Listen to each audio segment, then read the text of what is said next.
Hai, o genki desu ka? Ohayo, konnichiwa, konbanwa. Bertemu lagi bersama saya di Indonesia Jing. Hari ini kita akan ke Yucho atau ke ATM ya, ATM Yucho Ginko untuk mengambil sedikit uang sisa guna untuk bekal.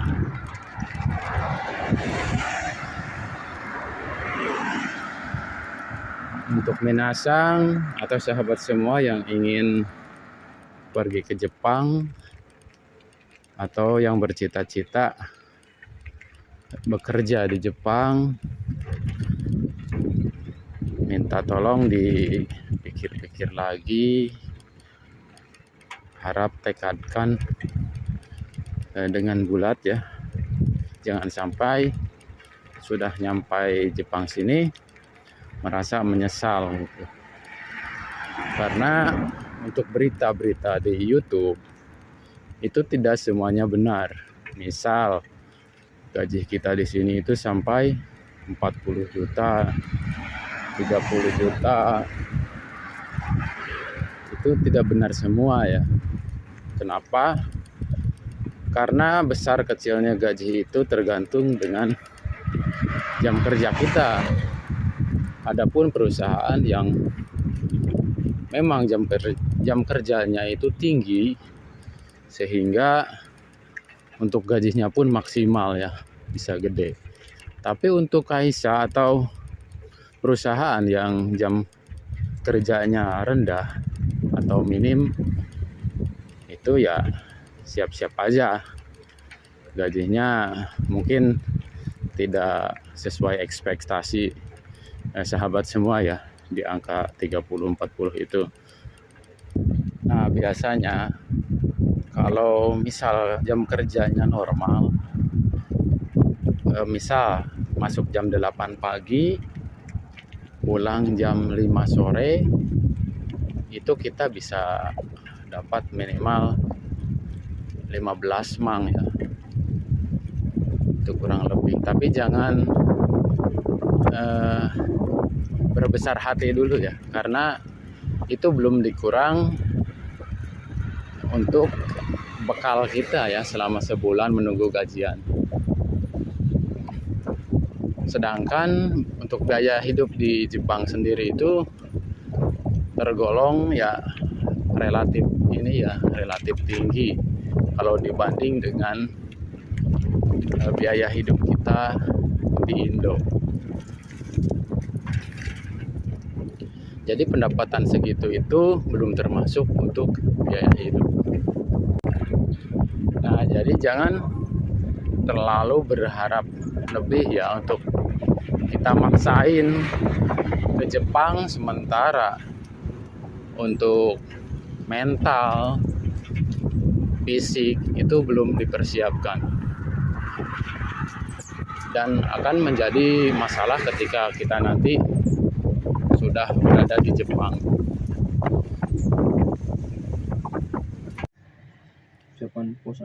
Oke, sekarang kita sudah sampai di ATM Yucho Ginko ya. Saya temani Mas Apple. Oke, kita langsung aja ke ATM. Oh, ternyata masih tutup ya. Dan ini jadwalnya jam 9 rupanya ya. Oke, mungkin kita balik lagi ya, misalnya nanti jam 9 kita kesini lagi, soalnya ini baru jam 8. Untuk tingkat kesulitan kerja itu nanti ada yang istilahnya senpai atau instruktur ya. Kalau kita emang belum paham dengan pekerjaan kita, asalkan kita bisa berbahasa atau ya sedikitnya tahu istilah-istilah Nogyo atau untuk percakapan, kayaknya tidak terlalu sulit ya.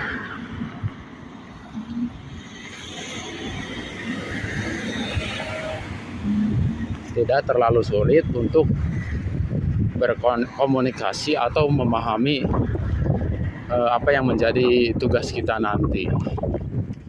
Gitu. Ya, kalau untuk TG kita kan harus melewati ujian JFT ya, JFT Basic.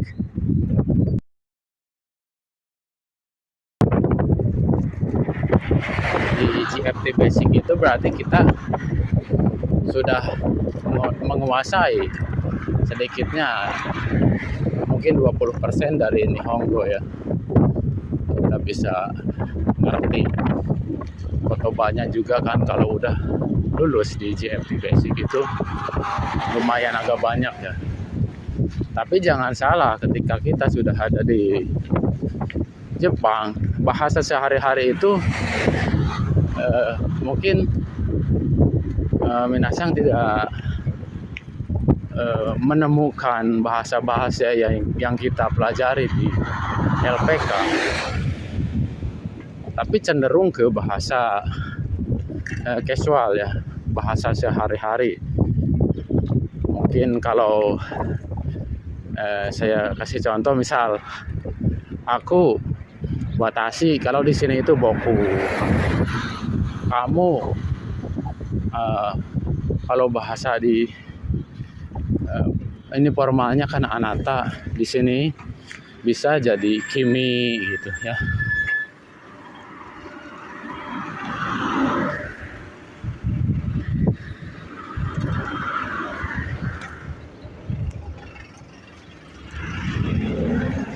Gitu ya. Ya, intinya apa yang saya sampaikan tadi itu untuk kebaikan atau untuk pertimbangan minasang semua, apakah saya sudah siap untuk kerja di Jepang, apakah saya masih ragu atau tidak sama sekali gitu ya. Saya cuma menginformasikan apa yang sudah saya alami di Jepang sini. Oke, untuk hari ini cukup sekian dulu ya, karena saya sudah sampai di Apato. Oke, arigatou gozaimasu.